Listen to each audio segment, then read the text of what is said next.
qu'on ressent, c'est qu'il peut y avoir des très grands silences. Et puis d'un coup, ça va repartir très très fort. Et on en parle souvent avec les joueurs. Et ils le ressentent et ça leur donne beaucoup de force. Partout dans le territoire, les gens ont eu cet amour, mais aussi cette fierté d'appartenir à ce club. Cette Yellow Army a une forte identité. Clermont, c'est une vraie ville qui vit pour son club de rugby. L'ASM fait partie du patrimoine de l'Auvergne. C'est un de ses plus beaux symboles. Venir au Michelin, c'est une expérience en tant que telle. Avec la Yellow Army, honnêtement, ça fait trembler quand même.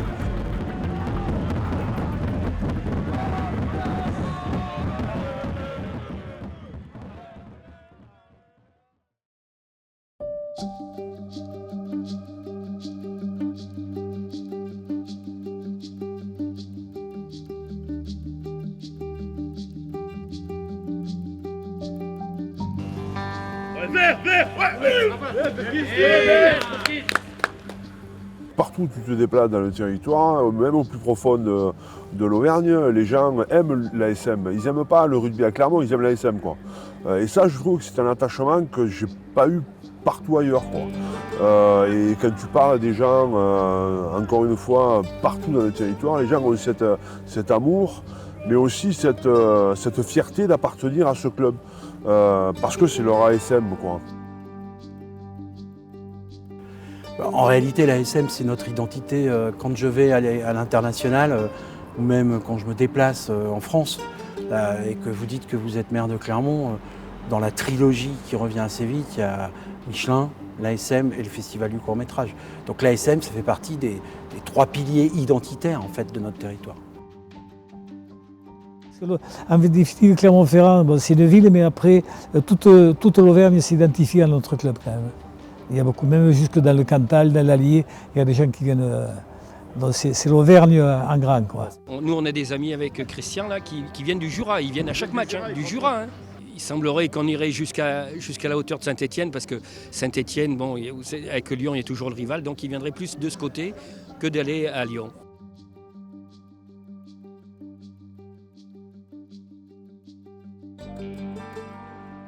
Je suis un Auvergnat pure souche, né à 45 minutes de Clermont, à Brioude, et je suis arrivé à Clermont à 17 ans pour mes études. Et à partir de là, j'étais pas forcément super rugby en arrivant. Et j'ai vécu du coup durant mes années étudiants le titre en 2010. Et c'est à partir de ce moment-là vraiment que j'ai été aussi emporté par cette passion et cette vague jaune et bleue. C'est une région très agréable avec pas mal de choses à faire. On a l'avantage d'être une petite ville, mais avec tous les avantages de la grande ville, les transports en commun bien sûr, les magasins en nombre. On est quand même au milieu de tout. Et on est vite à la campagne et dans un parc naturel. C'est toujours très agréable d'aller s'y promener.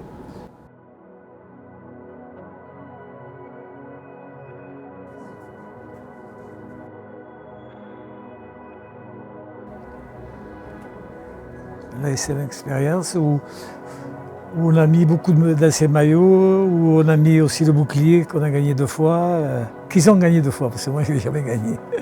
On a malgré tout ramené de Brennus et moment fort, c'est évidemment le 29 mai 2010 où on a ramené ce bouclier au peuple jaune et bleu qui l'attendait depuis tant d'années.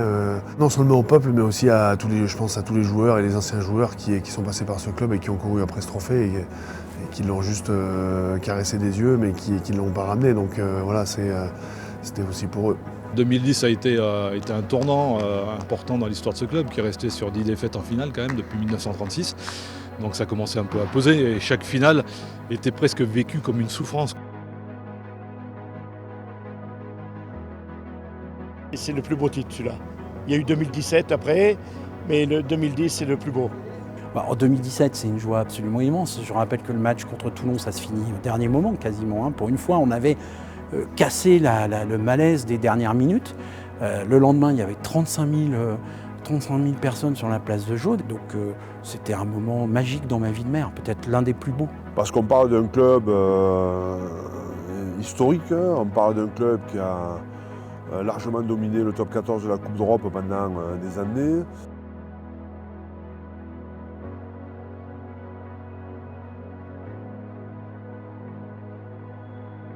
Et voilà, puis après il y a beaucoup d'images, il y a beaucoup de sculptures où on voit la hauteur des joueurs. Ils ont fait les maîtres des joueurs qui avaient marqué un peu notre club.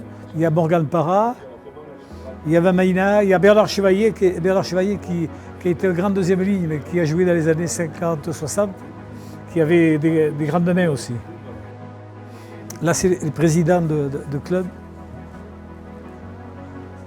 Depuis la création de Marcel Michelin.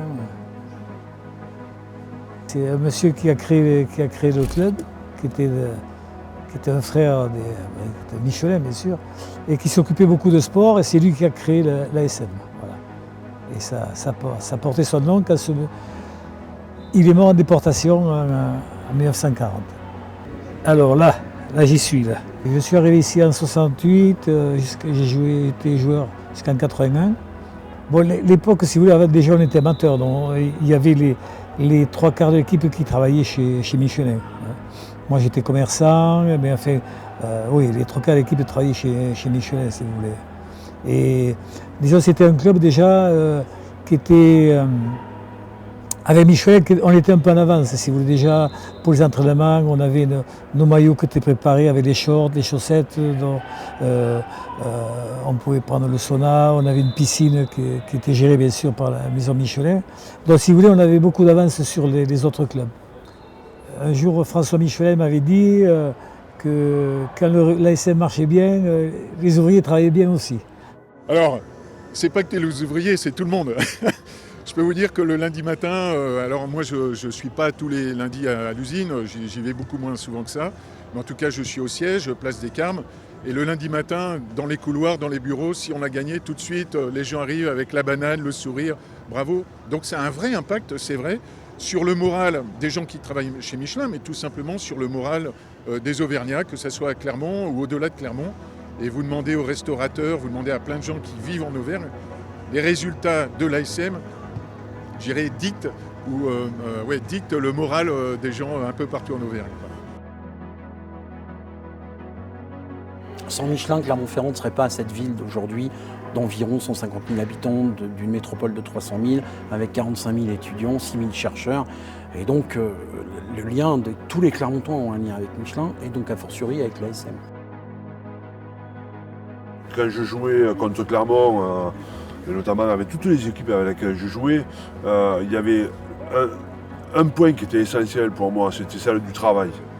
Parce que je trouvais que Clermont était un club et une équipe qui travaillait énormément sur un terrain. Je donnais l'image de les mecs, quand ils sortaient sur le terrain, ils couraient, quand ils rentraient à la mi-temps, ils couraient, quand ils ressortaient à la mi-temps, ils recouraient. Et voilà, il y a cette valeur travail bien alignée avec Michelin, notamment les histoires des cols bleus. Ça fait partie de notre ADN et on doit, à minima, respecter ça. Parce que je trouve que quand les gens viennent au stade, ils viennent voir une équipe gagner, ils viennent passer un bon temps. Mais moi, je pense qu'ils viennent voir autre chose, quoi. Ils viennent aussi partager une émotion. Et les joueurs de l'ASM doivent être autre chose que des joueurs de rugby. C'était un club avec beaucoup d'ouvriers à la base, hein, dans les années 60-70. Hein. Il ne faut pas trop que ça soit du bling-bling. Il faut qu'il y ait quelque chose qui vienne du peuple, des ouvriers. Et comme dit Christian, je pense qu'il faut qu'on le garde ça par contre.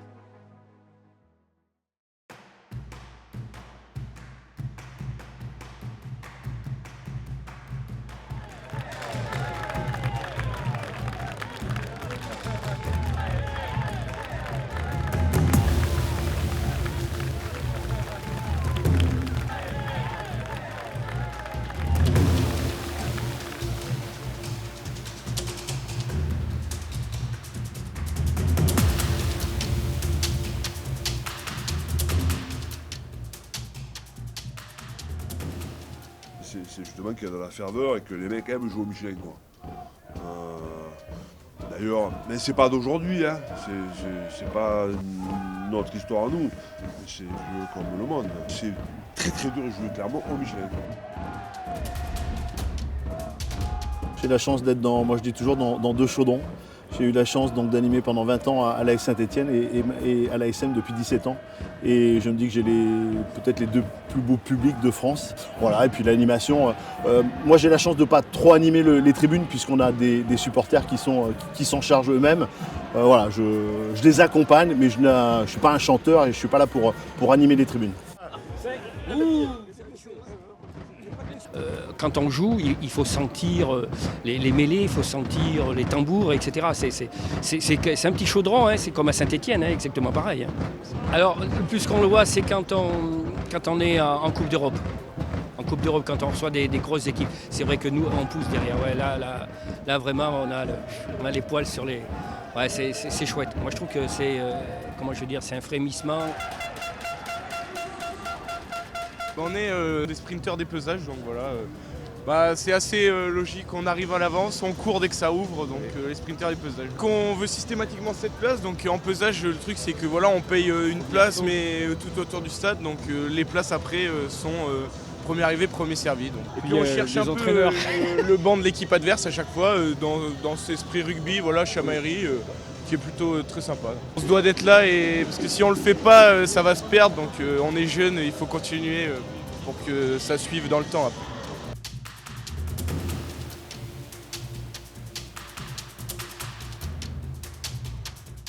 On cherche à créer de la joie, de la fierté pour tous les gens qui supportent le club. Et encore une fois, il y a une communion tellement forte entre le club et sa région que tout ce qui se passe bien, voire très bien au niveau du club, a un impact énorme sur la vie individuelle et collective de tous les gens qui vivent ici.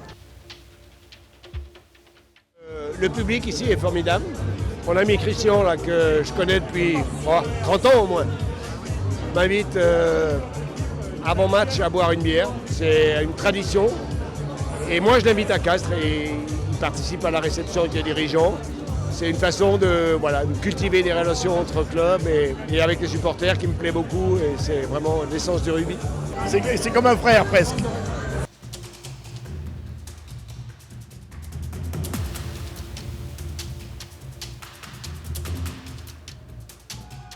C'est un stade où il y a encore plus de 3000 places, ce qu'on appelle en pesage, debout, qui est juste au bord du terrain. Et c'est vrai que cette communion, elle existe tout autour du terrain.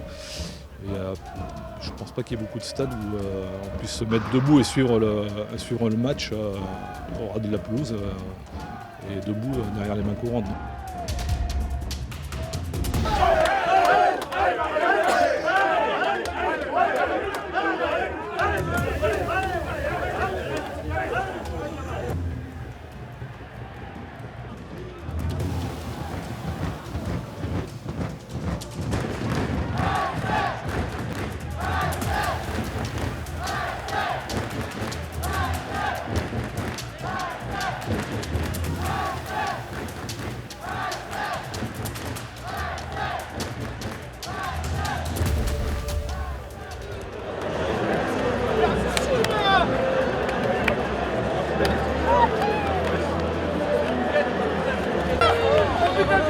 Une photo s'il te plaît. C'est bien celle-là.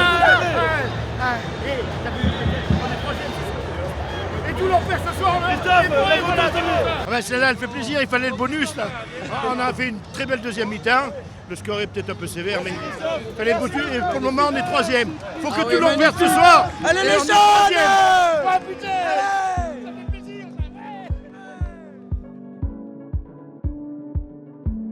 On cherche à créer de la joie, de la fierté pour tous les gens qui supportent le club. Et encore une fois, il y a une communion tellement forte entre le club et sa région que tout ce qui se passe bien, voire très bien au niveau du club, a un impact énorme sur la vie individuelle et collective de tous les gens qui vivent ici. Moi en tout cas depuis que je suis là et depuis que j'ai pu goûter au stade, c'est vrai que ça a toujours été un club très familial, les supporters ont toujours été là et on le ressent. Le public s'est vraiment rajeuni, c'est plutôt, c'est les places évidemment les moins chères. Et là, comme c'est une ville très étudiante, il y a plus de 30 000 étudiants à Clermont, c'est devenu aussi le lieu de rendez-vous de la jeunesse un peu clermontoise.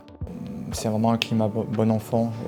Les joueurs, ils aiment partager avec les supporters, ils sont très accessibles et c'est des valeurs qu'on retrouve aussi dans le vélo. Il y a cette convergence de tous tirer dans la même direction, c'est ce qui fait la grandeur d'un club de rugby qui a du succès, je crois. Et le vélo a beaucoup à apprendre là-dessus.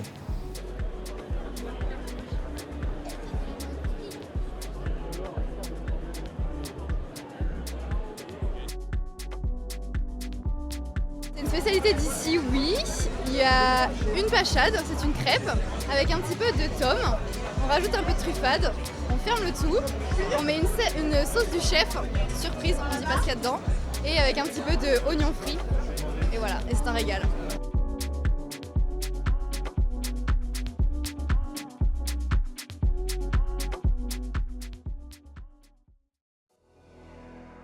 Le sport, il est pour tous. Donc il est fait pour les femmes, il est fait pour les hommes, pour les jeunes, les moins jeunes, les pros, les amateurs. Donc l'ASM, de nouveau, je reviens à l'histoire du club, depuis 1911, c'est un club qui est extrêmement inclusif, qui s'intéresse à tout le monde. On n'est pas simplement focalisé sur la performance. La performance, c'est vraiment ce qu'il y a tout en haut. Mais l'inclusion, le plaisir, l'éducation, ça s'applique exactement de la même manière aux hommes et aux femmes. Les femmes sont partie prenante pleine et entière de ce projet. Au niveau des filles et tout ça, on a assez d'importance, du coup forcément ça fait plaisir. Forcément moi par rapport à l'Italie, on sent une grosse différence. Le rugby féminin, on a 12 000 personnes qui restent voir le match. Ces chiffres-là, on n'arrive même pas à les avoir pour une équipe d'Italie quand on joue à la maison. Du coup, on sent qu'on a de plus en plus d'importance et ça fait plaisir parce que notre travail il est repayé. Je pense que c'est important de mettre en honneur le sport féminin en général. Ça fait grandir, le sport, puis le rugby. Plus le rugby féminin évolue, plus le rugby évolue. Ça va faire innover le sport d'une façon ou d'une autre. Je suis très fier d'avoir les filles de l'ASM Romagna qui, justement, portent haut les couleurs du rugby féminin. Le club de l'ASM CA s'investit de plus en plus, surtout avec en ligne de mire pour 2027 le projet One ASM. On a des clubs en face de nous qui sont de plus en plus structurés. La formation joue un rôle de plus en plus important dans la performance des équipes premières, entre guillemets. Donc il faut qu'on mutualise beaucoup mieux les choses et qu'on homogénéise beaucoup plus les choses. Donc de là est né ce qu'on a appelé le projet One ASM. Toutes les équipes se retrouvent sous une même ombrelle, un même projet.